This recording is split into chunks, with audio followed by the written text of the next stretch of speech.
Finding a new job is stressful. But with Indeed, it doesn't have to be. Just fill out your Indeed profile with your skills, experience, and desired salary. The more you fill out, the better your matches will be. And hearing from hiring managers will be 2 times more likely. Relax. That's your Indeed profile sending opportunities your way. Indeed, the world can work better.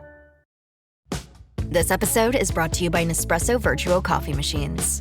Ready to enjoy the bold flavors of barista-quality Nespresso iced coffee at home? Simply fill a glass with ice and press the brew button on your Virtuo Pop machine to enjoy rich double espressos roasted to stand up even when chilled. Refreshingly bold iced coffee. Refreshingly easy to make at home. Visit Nespresso.com to shop now. My cat Freddie loves to be brushed and cuddled. But stirring up his cat allergens meant sneezing and itchy eyes. Then I found Purina One Live Clear. It's cat food that reduced the major allergen and my suffering in as little as 21 days. Now, we feel closer than ever. If you have issues with cat allergens, you really need to try Purina One Live Clear. Try new Purina One Live Clear today. Purina One, a difference from day one. Welcome to the New Books Network. I'm Chris Holmes, and this is Burned by Books. Here you'll find interviews with writers you already love, like Jennifer Egan and Rebecca Mackay, mixed in with up-and-coming voices like Alexandra Kleeman and Rumaan Alam. You'll find us wherever you listen to podcasts, but check out previous episodes at burnedbybooks.com and on Instagram and Twitter at burnedbybooks. Let's start the show. Helen of Troy, the face that launched 1,000 ships and a decades-long war, has found her way to Sparta, Tennessee in 1993 in Maria Zoccola's gorgeous poetry collection, Helen of Troy, 1993. Maria's poetic reinvigoration of the epic story of Helen shears away the distance of gods and kings and puts us squarely with Helen in the streams, motels, and Chuck E. Cheese's of Tennessee. Helen, fed up with the constrictions of social class, maternal duties, and the ever-vigilant surveillance of the other women in the town, scans the landscape for something different, something more than the rotting log of a marriage that she clings to out of obligation. In comes a stranger, Paris, not as kidnapper this time, but object of a swan's attention. An affair courses through multiple poems, with Paris the coyote being hunted by Helen the swan. The earthquakes of this affair crack open the town and bring Helen to a reckoning with her upbringing, her desires, and the necessity of carrying on. A poet of uncommon skill on the level of the phrase, Maria reminds us that the Iliad was itself a spoken song and poem, powerful in its metaphors, overturning ordinary phrases to tell an extraordinary story. As different in form and meter poem to poem as the 20th century Helen is from her epic sister, Helen of Troy, 1993, captures with its language and narrative while letting Helen finally go free. Maria Zoccola is a queer Southern writer and educator from Memphis, Tennessee. Maria has worked and written for nonprofits, both big and small, and from 2017 to 2021 managed Deep Center's Young Author Project in Savannah, Georgia, a program embedding creative writing workshops within the Savannah County Public School system and serving 400 people annually. Maria's fiction and poetry can be found in such venues as Plowshares, Fantasy Magazine, The Kenyon Review, Electric Literature's The Commuter, and elsewhere. Her work has been nominated for Best Small Fictions and Best New Poets, and has been a finalist for the Best of the Net. Welcome to the show, Maria. Thank you so much, Chris. I'm really excited to be here. I am so excited to get to talk to you about this gorgeous collection of poems about a Greek myth that I love, and I know that you love it as well.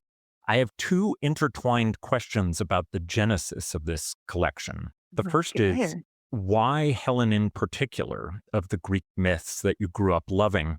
And the second is, How did you come to set her in 1993 Tennessee? Yeah, absolutely. I was a total Greek myth nerd as a little girl. I think that that's pretty common for little girls. I've actually been spending this week as an artist in residence at a local school here in Memphis and talking with the young people in the classrooms. It became clear that, I don't know, probably 50% of the young people in the classrooms are all Greek myth nerds right now in their childhood. So it's been really wonderful to chat with them and remember how I was at their age, at their time of life. I was running in and out of the Memphis public library system, checking out books on Greek myth. And finally, when I got to ninth grade English, that's when we first read Homer in, of course, not in the original, in the translation. We used the Robert Fagel's translation at the time. And we spent about 6 weeks doing both Iliad and Odyssey. And to kind of get both of those works into our heads in 6 weeks, we did a lot of cutting. Our teacher, Miss Bell, would say, oh, read book one and then these lines from book two and skip book three and go kind of like that. But I could not cut anything out. I read the Iliad and Odyssey cover to cover, every single line, because I couldn't stop. I couldn't put them down. It was a revolutionary moment for me. I kind of fell into these stories and never fell out of them for the rest of my life. When I started writing poetry, when I kind of made a leap from writing fiction to writing poetry, I thought of myself as a prose writer for a very long time. Greek myth inspired poems were some of the first pieces that I began working on. At the start of the pandemic, I had a big project I was working on, creating persona poems out of the voices of women from the Iliad, women like Cassandra and Clytemnestra and Iphigenia. Their stories spoke to me. I hadn't stopped thinking about them since the ninth grade, but I never touched Helen at the time. I didn't want anything to do with Helen at the time because she frustrated me as a character. Yeah, I'm sure there are a lot of Greek myth nerds listening to this podcast as well, but just in case folks aren't familiar with Helen's story, she starts her life as princess of Sparta, marries Menelaus to become queen of Sparta, is taken by Paris across the sea to become princess of Troy, and then at the end of the Trojan War, a war that everyone in the Iliad, certainly, but also most folks reading the Iliad might say was at least partially her fault. She is certainly the reason for the war. At the end of this war that she may or may not have caused, she's taken back across the sea and reinstalled as queen of Sparta beside her former husband, Menelaus. And when I was first reading these stories and thinking about these stories, that end frustrated me for Helen as a character. I thought it was a dissatisfying character arc for her. Certainly, the other women around her end their runs slain or enslaved, much more sympathetic ending than the woman whose fault the war was getting off scot free, no consequences.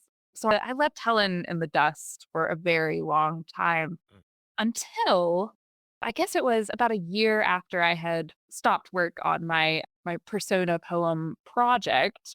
I suddenly, out of nowhere almost, dove for my notebook and wrote 7 Helen poems in a row. And the voice that kind of emerged from that had nothing to do with Bronze Age Greece or, kings and city states. It was very much modern and it felt familiar. It felt like my own childhood in 1990s Tennessee.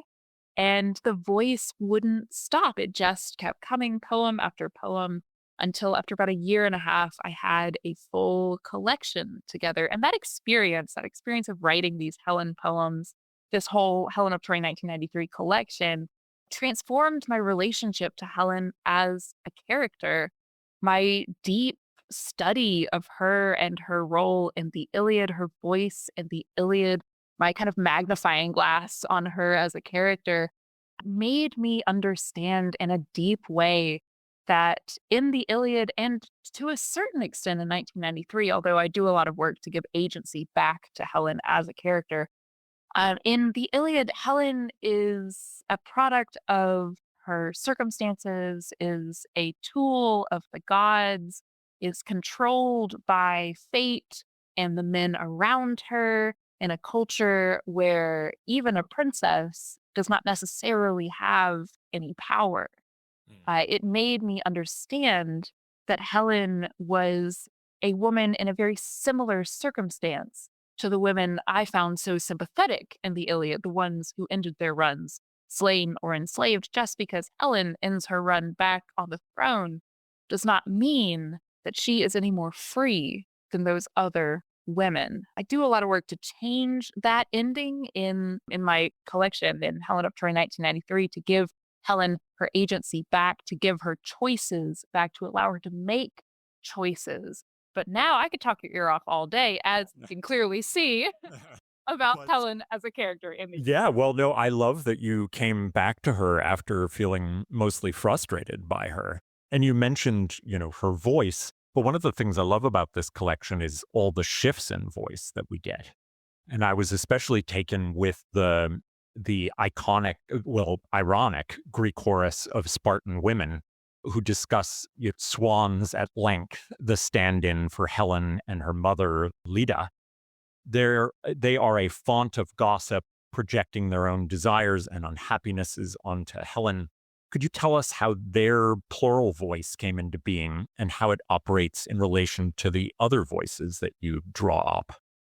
Absolutely, because it's actually a fascinating story. When I finished this collection after a year and a half of work on it, the Spartan women poems, the sonnet crown of Spartan women poems, were not in the collection. We had the voice of Helen, and there are about 5 poems in this collection that are the voice of this kind of allegorical character, the swan, but not the Spartan women. And when my Scribner editor Emily Polson, when she and I met for the first time over Zoom, one of the first things she said was, after love the collection, this is great, was, I think that we're missing a single narrative through line that allows the reader to access a voice that is not Helen's and is not the Swan's. And I was wondering if you had any thoughts on an addition you can make to this book. And I had been thinking for a while about the structure of Greek tragedies, the structure of Greek literature, and how that kind of the Greek chorus is such a common feature of that work. And I just playing around with it a little bit. Should I add that into the collection? Is there a way to add that element into the story? But ultimately, I hadn't done it at the time. But then when Emily Polson suggested, is there another piece you could add to this? Of course, I thought, well, how about that Greek chorus of townspeople, of Spartan women? But how to do that was, I spent probably 5 months trying to figure out what is the best way to add a Greek chorus into this book. And when I had the idea for a sonnet crown, everything kind of fell into place because that allowed for the structure, a container I could pour that voice into. And I like how it turned out. I hope other people do too. I loved being able to break that sonnet crown, the 7 pieces, the 7 sonnets that interweave to become the sonnet crown. I broke them across the book. So you don't get sonnet after sonnet after sonnet. You get a piece of the crown throughout the book and perhaps only notice that it's a sonnet crown maybe by the 3rd or the 4th sonnet. So it was such a cool experiment, and I'm so glad that Emily Polson pushed me in that direction. Yeah, and I was wondering, would you be willing to read one of the pieces of The Crown, Absolutely. specifically the Spartan women discuss the stranger? Oh, yes. The Spartan women discuss the stranger, flickering, shifting, then holding itself still when the birds grow wary. A coyote troubles the edges of the drainage pond. We loose the farm dogs to savage its heels and shrug to each other at the feed store. Animals obey their instincts. Geese and swans, for instance, are perfect parents, mating for life until something sunk-ribbed and starving breaks their vows. The day she left, we examined the thing from every angle, this puzzle of biology, abnormal, shocking, a swan who'd do the stalking, a coyote, strange to these parts, willing to be stolen from his life, taken away. Thank you so much. That was so lovely and such a, I think such a wonderful way to encounter both the idea of this stranger of Paris, but also seeing this idea of the swan as doing something against its biology and doing the stalking, and a coyote strange to the parts, willing to be stolen from his life. It's really a wonderful remaking of the Helen and Paris story. Do you want to talk a little bit about how that sort of like flipping the genderedness of that epic part of the story on its head worked for you? Yeah, absolutely. Ancient accounts differ, or interpretations of ancient accounts differ, on whether Helen was abducted by Paris and taken to Troy, or whether they ran away together. The most popular version of that also shifted depending on what historical era you were in. Times of perhaps more willingness to allow females some power. Perhaps the most popular account shifted to become running away together. Other times, maybe it was the kidnapping by Paris. But there's no one version that is correct. There's no one, oh, this is what happened. We're just not sure. Even the most ancient accounts kind of differ on which it was. Did Helen run away? Did Paris kidnap her? We just don't know. So I felt able to choose my favorite.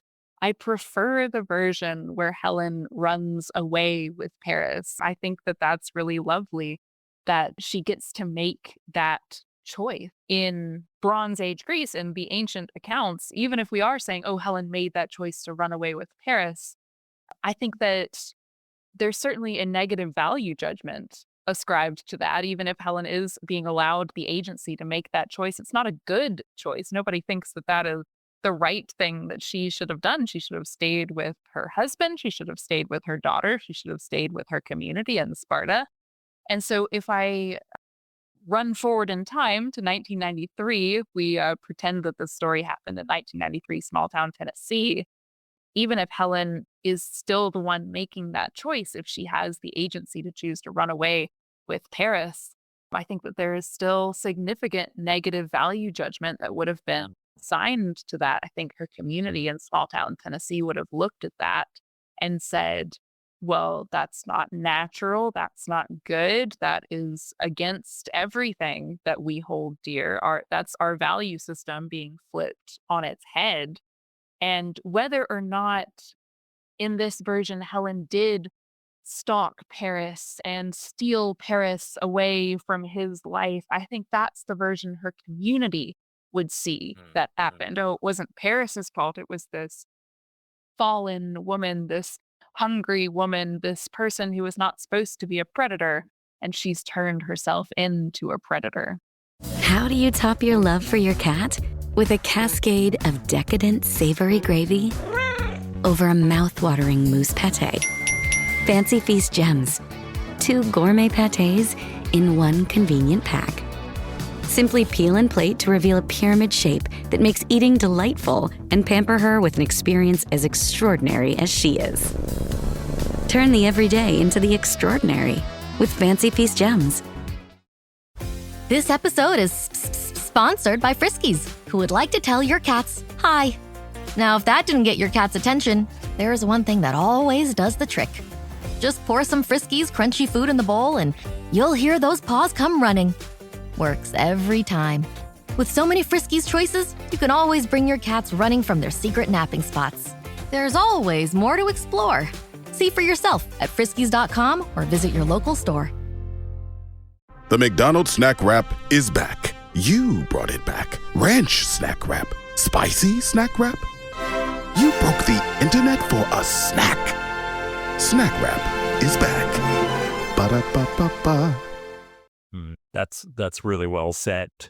There are very distinct elements of the epic Helen story that you allude to directly. Some others are nodded at quite subtly, and others are upturned, dumped out, and rewritten. What was your decision-making process like in deciding where to have something like fidelity to the myth and where to stray and reinvent?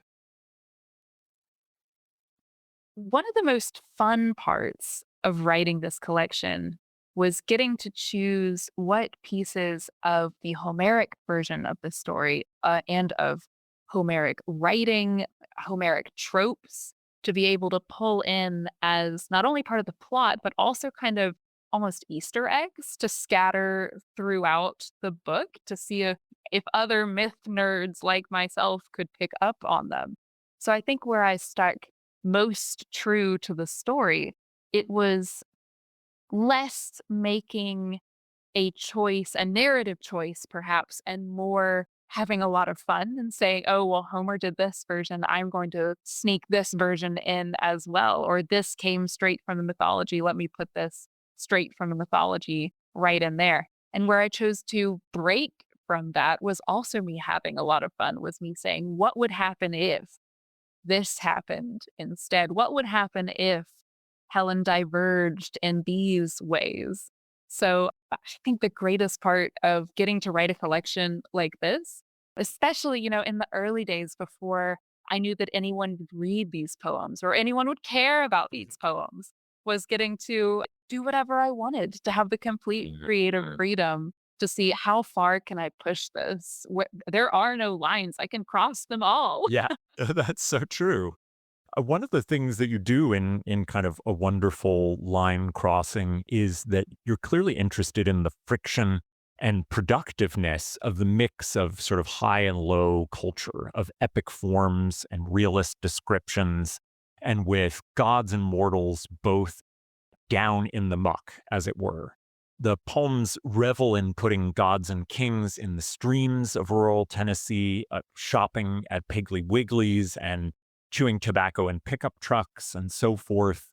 Take us through the generative power of the high-low interaction you're working with here. I read a review of this collection recently that called many of the poems hilariously histrionic. And I loved that. I loved that description because that feels Very funny. like it is hilarious. It made me laugh a lot.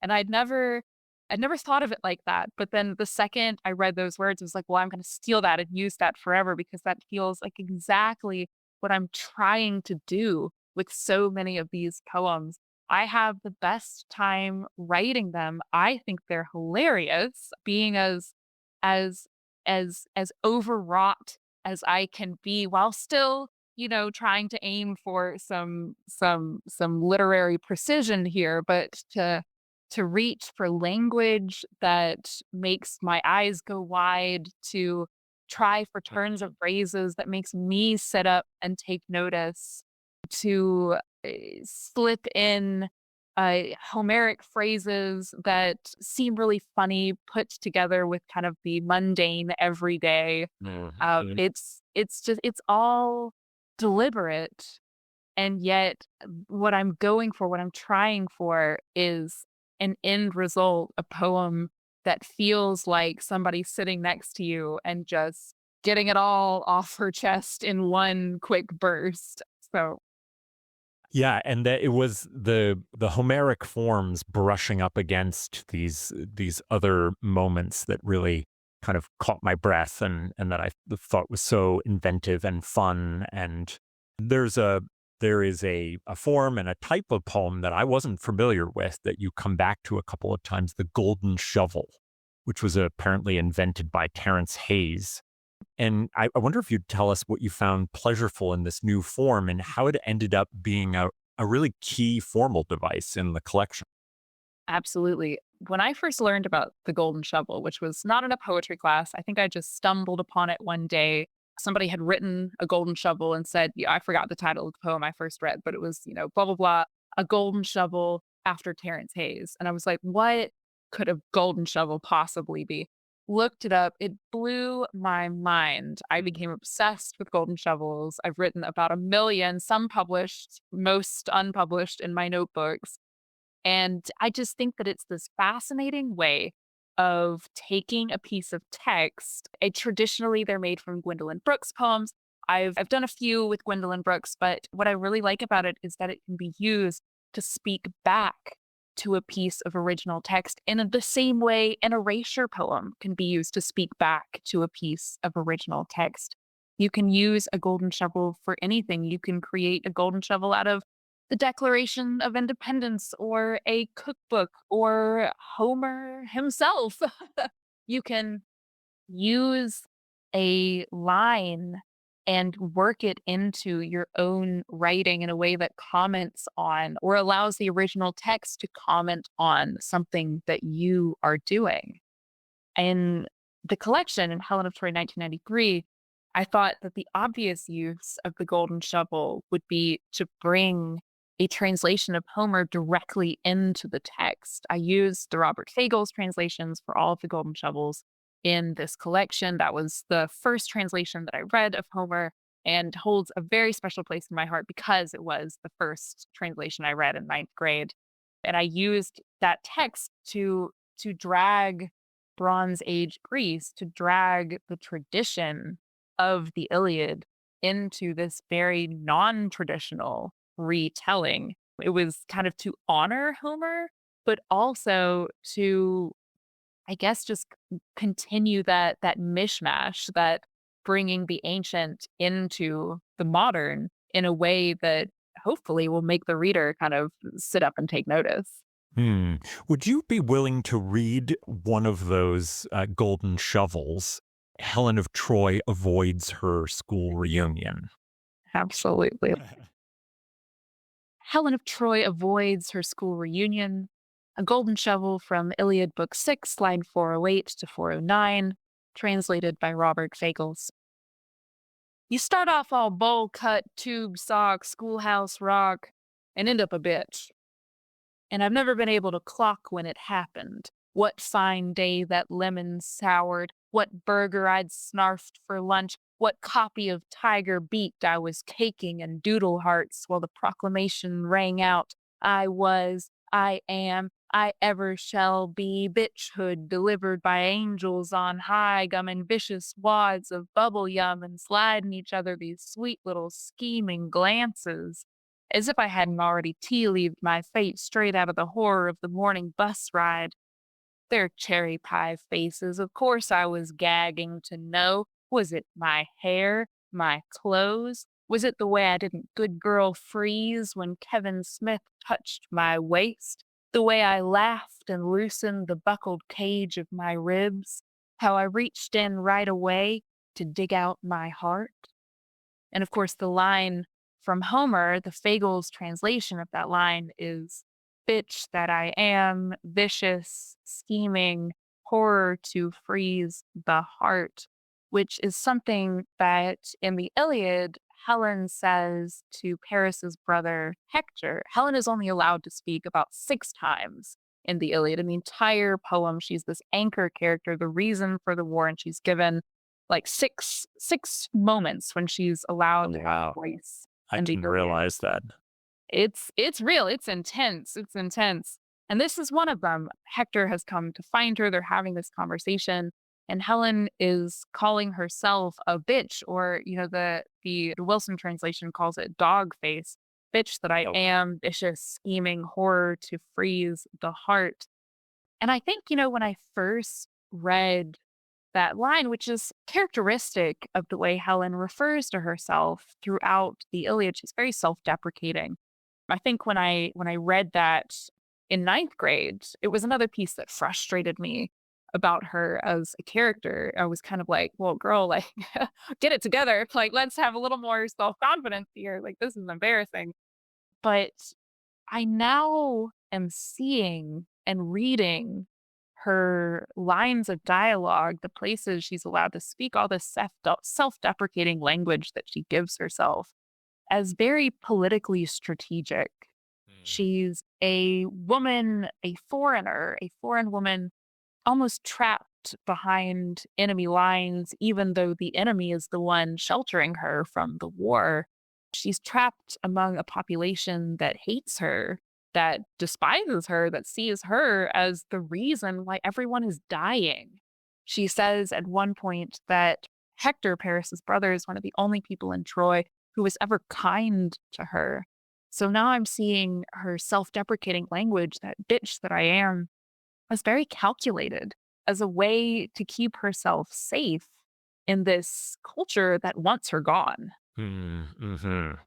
Yeah, and in your golden shovel, I just couldn't get enough of bitchhood delivered by angels on high, gumming vicious wads of bubble yum.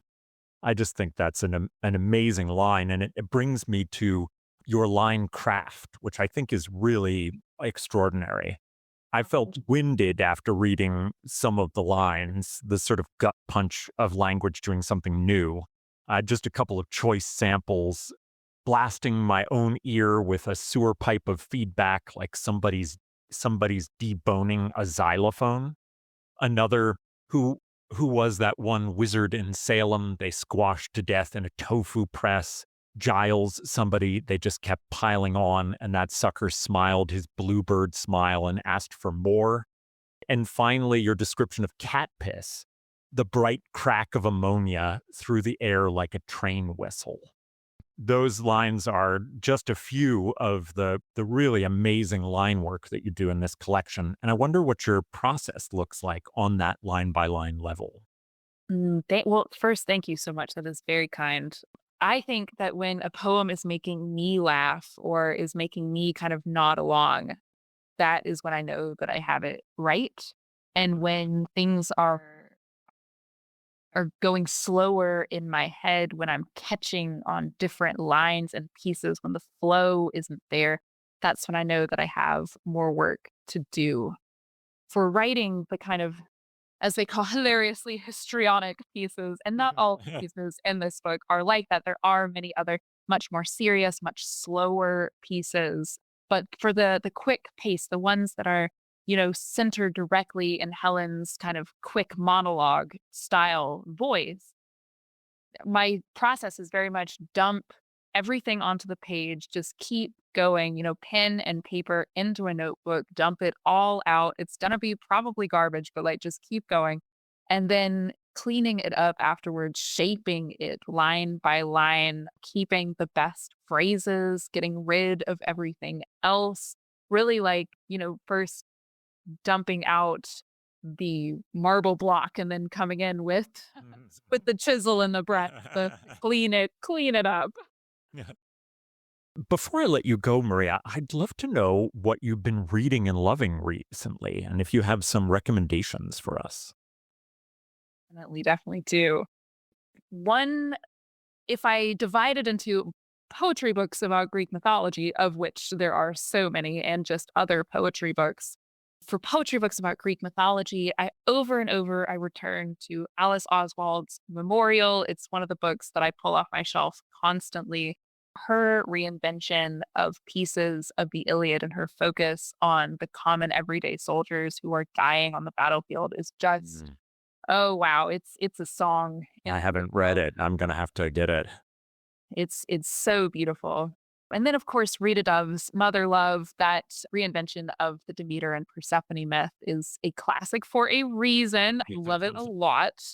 And then other poetry books. Recently, I've been coming back to Ellen Bryant Boyd's Kyrie, her exploration of, was it the yellow fever epidemic, and how seeing how her exploration of that mirrors our own experience with COVID. And of course, she wrote that book long before the COVID-19 pandemic. But to see her persona poems of the everyday people who are suffering in that pandemic, it just feels so relevant right now. And especially in a time when we as a population and as a government are kind of, the focus is less on the pandemic. We're kind of pretending that the pandemic is over. And to look back at Kyrie, which was written, oh my goodness, many years ago, And it just is fresh and relevant and is really breaking my heart all over again. Those three are great recommendations, but I can't recommend enough Maria Zoccola's Helen of Troy, 1993. If you're looking for a collection of poetry or even not looking for one, you need to go out to your local indie and get a copy of it. It will transform the way you think about Helen of Troy, but it will also just do so much for your love and appreciation of language. And it was such a pleasure to get to talk to you today. Oh my goodness. Thank you so much. It has been such an honor to be on this podcast. I think the Ellen Bryan Voigt's book was about Spanish flu and not yellow fever. It is some pandemic that happened. But it has been such a joy to be here. Thank you so much. I hope we chat again. I hope so too. Well, that's all for me for now. My thanks to Maria Zoccola for coming on to talk about her debut poetry collection, Helen of Troy, 1993. You can find links to purchase Helen of Troy, 1993, and all of Maria's recommended collections of poetry at the website, burnedbybooks.com. There you'll find all of our previous episodes, links to buy a podcast t-shirt, and ways to get in contact. As you listen, take a moment to rate the show on iTunes, Spotify, or wherever you find your podcasts. Until next time, this has been Burned by Books.